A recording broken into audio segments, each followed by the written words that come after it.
So dito tayo sunod, mga kababayan, kay Kiko. Nako po, patay. Patay kang bata ka. Mga kababayan.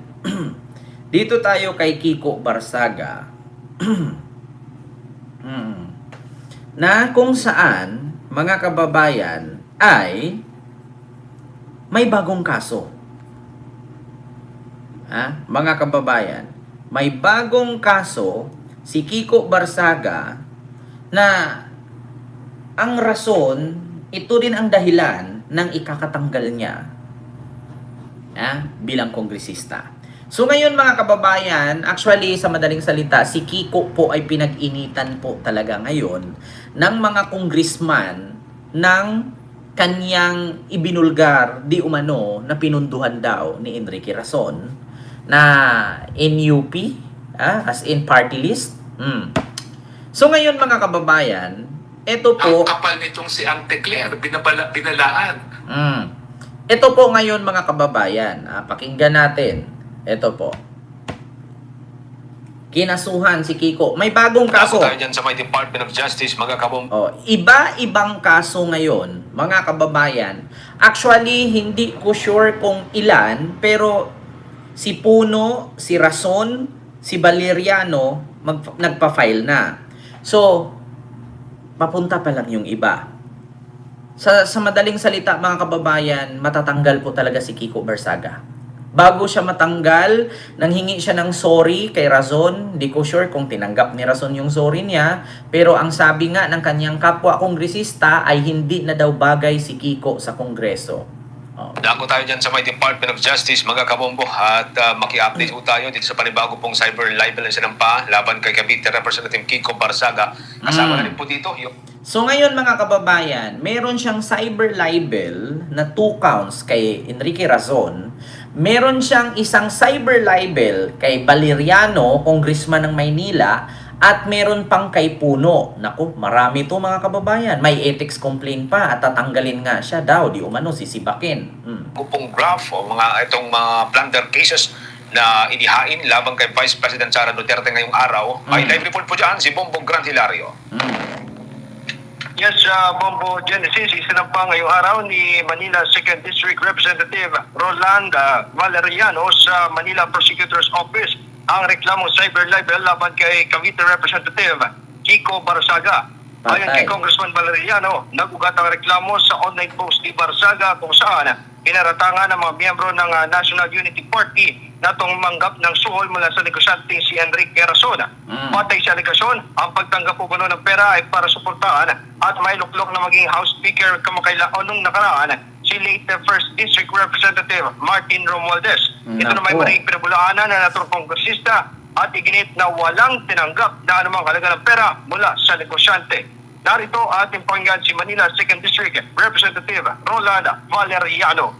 File ako ng case against Congressman Kiko Barsaga, cyber libel. That is a criminal case because of his allegation na kami raw ay nabayaran ni Mr. Enrique Razon para tulungan o para iluklok na speaker, si Speaker Martin Romualdez. Na sa matter of fact, during that time, wala namang kalaban si Speaker Martin Romualdez. So may narapat po kasi kung hindi niyo po alam, during the ethics complaint that the NUP filed, I think more than a month ago, ako rin yung nag-cross-examine sa kanya. Dalawa kami nag-cross-examine sa kanya at na-cross-examine din kami together with Congressman Dasa. Kaya siya na suspended for 60 days. Partikular na isinampa ni Congressman Valeriano ang reklamo cyber libel sa ilalim ng Section 4C ng Republic Act number 10175 o ang Cybercrime Prevention Act of 2012. Naniniwala mababatas na akusasyon panunuhol ay hindi umano nagpapakita ng mabuting katangian ng isang miyembro ng Kamara. Kung kaya't ani ay minarapat na lamang na kanya itong sampa ng reklamo laban kay Representative Kiko Barsaga. Ang naturang cyber libel case na inihain ni Congressman Valeriano ay kasunod lamang din ng magsampa ng reklamo si House Deputy Speaker at Antipolo City Representative Rolando Puno kontra sa mambabatas. Patay. Muli si Manila 2nd District Representative Roland Valeriano. Pero ngayon, medyo grabe na rin na inaccuse niya kami yung NUP na tumanggap ng bribe from Mr. Enrique Razon, in which mukhang hindi maganda. Kaya minarapat ko na mag-file ng case against him. At if I'm not mistaken, yesterday nag-file din yung chairman ng NUP, si Congressman Deputy Speaker Ronnie. Kung kaya kasabay ng mga akusasyon ni Congressman Kiko Barsaga, hiling at mensahe na naturang mambabatas na magpakabait nito. Ito muli si Representative Roland Valeriano. Well, kaya siguro, kaya ako nag-file ng case to prove na hindi totoo yung sinasabi niya. At siguro, paglabas ng resolusyon ng korte, doon natin malalaman kung sino yung tama at mali.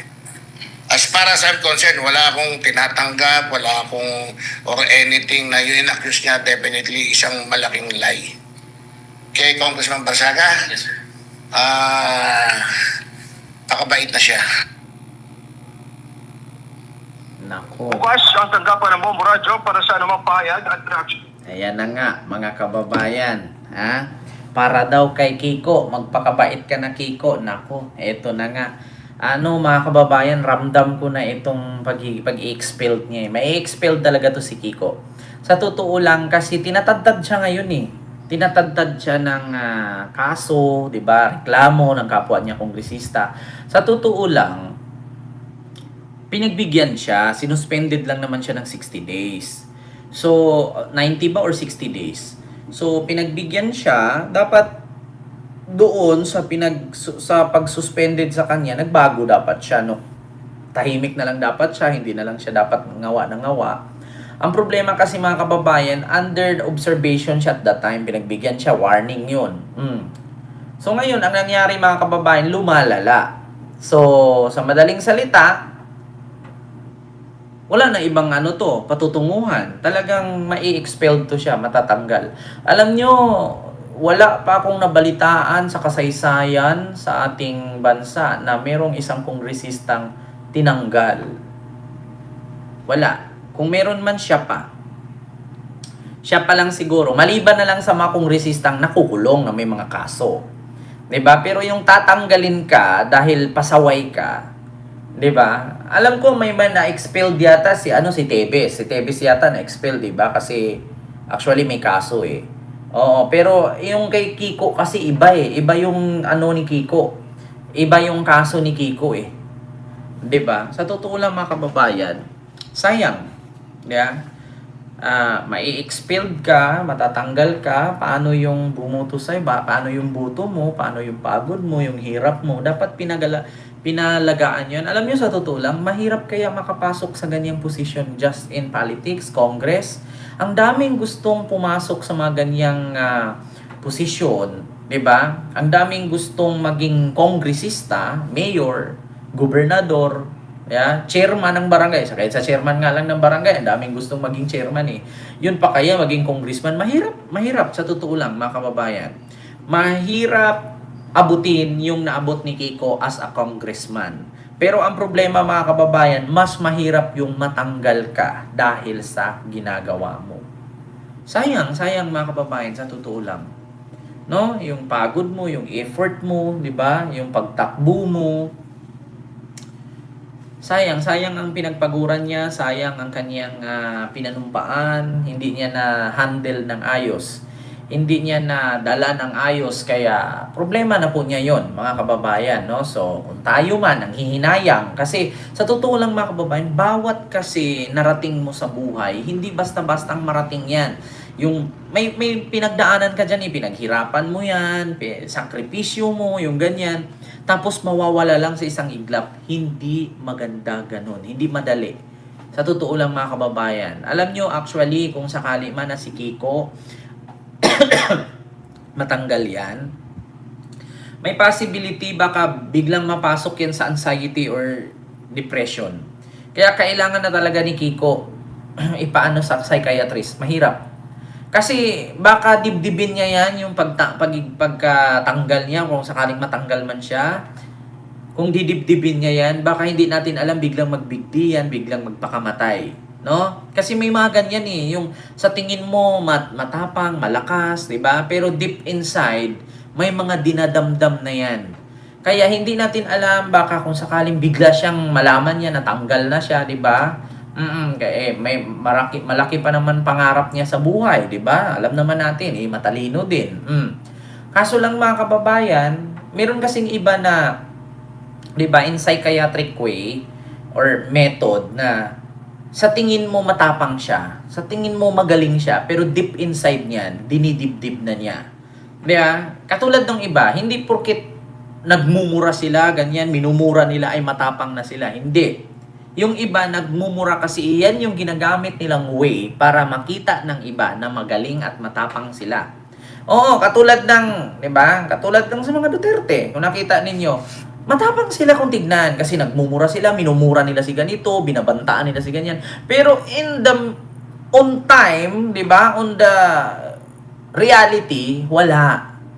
Katulad kay Baste, magaling siya, ganyan, interview. Pag nasuntok kita, ganyan, ako, makipagsuntukan ako sa'yo, rematch, ganyan. Tapos ending ng reality na hinamo na, hindi na lumalabas, di ba? In psychiatric world, mga kababayan, may mga ganyang pamamaraan, di ba? Ma'am Nits, Fabilia Sapanta, hello po. May mga ganyang pamamaraan na ginamit nila yung way na ganyan para magmukha silang matalino, mukha silang matapang, malakas, magaling, pero deep inside nasasaktan sila. No? Ginagawa nilang style na ganyan, na kunwari, may mga tao, nakangiti, yan. Parang walang problema ta, nakangiti, ganyan. Pero deep inside may problema, dinidibdib na. Kaya magugulat na lang tayo minsan, naglalaslas na, nagsusuicide na, nadidepress na may anxiety na pala. 'Di ba? Sa totoo lang mga kababayan, sa mga ganyang ni Kiko, siguro alam naman niya siguro yung mali at tama. Alam naman niya siguro kapag magsisi siya, kasi ginawa niya yan eh. Hindi naman siguro siya ulyanin, nakalimutan niya na may ginawa siyang ganyan, 'di ba? Pero hindi natin alam, 'di ba? Mga kababayan na bandang huli niyan, hindi niya matanggap yung mga pangyayari. Baka biglang magbigti yan. Biglang, di ba? Sa ngayon, hindi natin alam na stress na pala, may anxiety na pala yung tao, depressed na pala. Di ba? Pag yan naghahalo-halo lahat, tas hindi natin alam, no? Na biglang ma-realize niya na, ay, mali pala ako. Bakit ganun? Proud na sana yung pamilya ko sa akin kasi kongresista ako, tas biglang nawala. Di ba? Malay natin kung may jowa siya ngayon, di ba? May jowa siya, tapos nalaman na may kaso siyang ganyan. Siyempre, alam nyo naman, di ba? May mga jowa na ganyan na pagdating na kagipitan, bigla kang iiwan. Tapos malalaman pa ng pamilya mo na ba anong pinasok mo yung ganito. I'm sure ngayon, mga kababayan, pinagalitan niya ng pamilya niya kasi sino ba namang pamilya na itutolerate yung mga ganyang mali? Ngayon, pagdating sa pamilya, yayaw-yawan siya ng yayaw-yawan. Pagdating sa mga kaalyado, hindi na siya masyadong pinapansin. Pagdating sa jowa, ganun din si jowa, niyaw-yawan din siya. Anong gagawin ng tao? Magpapakamatay, depressed, tatalon, ibabangga ang sinasakyan. No, which is ganyan ang nangyari sa isip ni Cabral. Instead na balikan siya ng mga ilalaglag niya, nakamatay na lang siya. 'Di ba? Para mawala ang problema. Kasi 'di ba, minsan yung iba ang solusyon sa problema maglasing, mag-inom. Tapos minsan yung solusyon ng problema magbigti or di kaya tumalon. 'Di ba? Ganun 'yun, mga kababayan. Sabi ni Sir Nino, ang problema kay Kiko, di maalam makinig na para sa ikakabuti niya. Kung ano pumasok sa utak niya, yun na yun. Kaya nga, di ba, Sir Nino, yan din ang mahirap eh. Kasi hindi natin alam na sa tingin natin ngayon matapang siya. Malakas siya. Pag nagsalita siya, ganun. Kasi alam natin matalino si Kiko. Magaling siya sumagot. Pero hindi natin alam yung deep inside niyan. Dinidibdib na niya yan. Dinadamdam na niya yan. Hindi natin alam, magugulat na lang tayo, biglang maglaslas yan. Yan ang mahirap eh. Lalong-lalo na ngayon, imposible sa magulang niya ngayon, pinapagalitan yan sa mga kamag-anak niya, di ba? Tapos kung may jowa siya, yung jowa niya, syempre, yayaw-yawan din siya. Pag naburido yan, Hindi natin alam kung saan pupunta. Tapos mabalitaan pa niya na tinatadtad siya ngayon ng kaso. Yan ang mahirap talaga sa totoo lang. Kaya nga ito, minsan din itong mga DDS kasi politician, na mga nakadikita ni Kiko, dapat in-advise nyo naman kasi mga matatanda na kayo dyan sa politika. Alam nyo na yung, di ba? Alam nyo na yung kalakaran sa politika, pero ang problema kasi sinusulsulan ninyo Mga demonyo din kasi itong mga politician na DDS Di ba? Sino-sino ba yung mga politikong dinikita ni Kiko dyan? Hindi nyo man lang ina-advise na bata pa yan, malaki pa marating mo, marami kang marating sa buhay. Huwag mong ganyan. Kasi kami nga, ang tagal na namin sa politika, hindi kami nagaganyan. Tahimik na lang kami para walang issue, walang sakit sa ulo. Wala man lang nakapag-advise niyan. Or else, sinusulsulan nyo para magkaganyan yung tao. Di ba? Ginagawa ninyong sa madaling salita, ginagawa ninyong atakdog Hindi nyo ba alam? Tapos ngayon, tignan nyo nagka-problema siya. Tinutulungan ba ninyo? Wala. Diba? Ginagawa nilang kriminal yung bata. Dapat nga mga matatanda na kayo dyan sa politiko, ina-advisean nyo naman. Bata ka pa. Katulad kay Congresswoman Garin. Tignan nyo si Garin. Kiko, wag ganyan. Tama na yung ganyan. Kasi nandito tayo sa Congress, legislative to. Bawal yung ganyan. Ganun dapat, diba? Sa totoo lang, napapansin ko sa ginagawa nila kay Kiko, ginagamit nilang atakdog si Kiko Tapos ngayon, tignan nyo, nung si Kiko nagkagipit-gipit, marami ng problema, marami ng kaso, tignan nyo, may isa bang DDS tumulong? Wala man lang. Tignan nyo yung nanawagan si Kiko na lusubin ang Forbes. Ang dami nila. Oo, sumunod sila lahat doon. So ngayon na si Kiko na may kaso na, tagtad na ng kaso, may ethics complaint na, may reklamo na, asaan sila? Diba? Mas lalo nilang pinagtawanan ngayon. Diba? Tignan nyo si Boy Lighter, diba? Sir John C. Yalapan. Diba? Jongjin. Jongjin ba pagbasa nito? Jongjin C. Alapan. Si Boy Lighter. Kita ninyo? Kaya sa totoo lang, dapat itong mga DDS politician, kinausap nyo dapat yan. No? Kahit sabihin natin, katulad sa sabi ni Sir Nino na ang problema kay Kiko, di maalam makinig. Pero imposible naman na, ang tanong lang, bakit nagawa ni Kiko yan? Wala. Alam ko may nag-utos niyan May nagsulsul niyan. Kasi syempre, ang sasabihin agad, sige, kaya mo yan, matalino ka naman. Nandito kami sa likod mo, sige, go mo yan. Ganyan Tapos tindan nyo ngayon ang mangyari. Diba? Hindi natin alam yung isip ni Kiko. Tignan nyo ngayon sa huli. Si Kiko ang nagsakripisyo sa mga sulsul at utos nitong mga DDS politician. Sa totoo lang si Kiko kasi baguhan pa lang yan. Kasi nga, hindi naman, kahit sabihin natin na pinalibutan siya ng politician, nanay niya, tatay niya, politiko. Pero, hindi pa kasi niya alam masyado yung kalakaran. Magaling matalino si Kiko pagdating sa sagutan, pagdating sa ganyan. Pero ang ginagawa kasi, sinasakyan siya Sinusulsulan. Sinasakyan. Wala man lang nakapag-advise. Imposible na kung sa kamag-anak hindi nakinig. Alam ko may mga ganyang klase na tao Sa kamag-anak hindi nakikinig, pero sa ibang tao nakikinig. Ang problema naman, imbis na makinig, advise ng tama, inuutusan pa. Tapos, kaya mo yan, Kiko. Nandito lang kami sa likod mo. Suportahan ka namin. Di ba? Ganyan ang sakit ng mga DDS Nandito kami. Suporta kami. Nasa likod mo lang kami.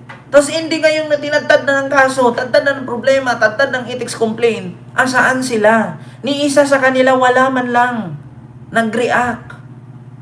Asaan yung mga politisyang DDS na pinagtanggol si Kiko ngayon? Wala. Di ba? Kaya sa totoo lang, kayong mga DDS, itigil ninyo na gumawa ng krimen or gumawa ng isang bagay. Kasi pagdating ng kagipitan, hindi kayo tutulungan ng mga Duterte. Tingnan nyo si Sara, nung tinanong, kaalyado ba, kilala mo ba si Kiko? Hindi ko siya kilala personal. Hindi ko alam kung DDS ba yan or ganyan ba yan. Diba? Tinanggi na siya. Umpisa pa lang, tinanggi na siya ni Sara.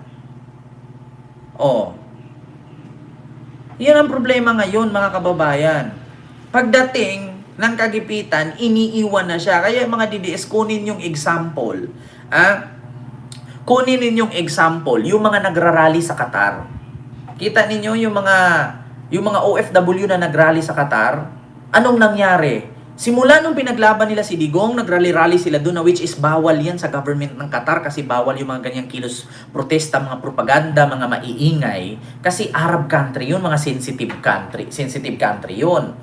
So na-deport sila, nakulong sila. Tinulungan ba sila? Sino mga Duterte pumunta doon, tinulungan sila, pinalaya sila? Wala. Si BBM pa rin. Yung pulis, nung inaresto si Digong, ayaw sumunod kay PBBM at kay Torre kasi daw mali ang ginawa. Natanggal yung vlogger na pulis. Natanggalan ng lisensya, natanggal sa trabaho. Tinulungan ba siya ng mga Duterte na makabalik at magkaroon ng ano? Wala. Diba? Sino pa? Yung mga DDS dyan. Tignan ninyo, yung isang vlogger, nag-post ng headshot kay PBBM. Mahal na mahal si Digong. Nung ihinaristo ng NBI at CIDG, tinulungan ba sila ni Sara? Tinulungan sila mga Duterte? Wala. Tignan nyo yung mga Tay, kami naman perma sa Hong Kong. Nakumpiska ng pulis. Kinumpiska sila doon.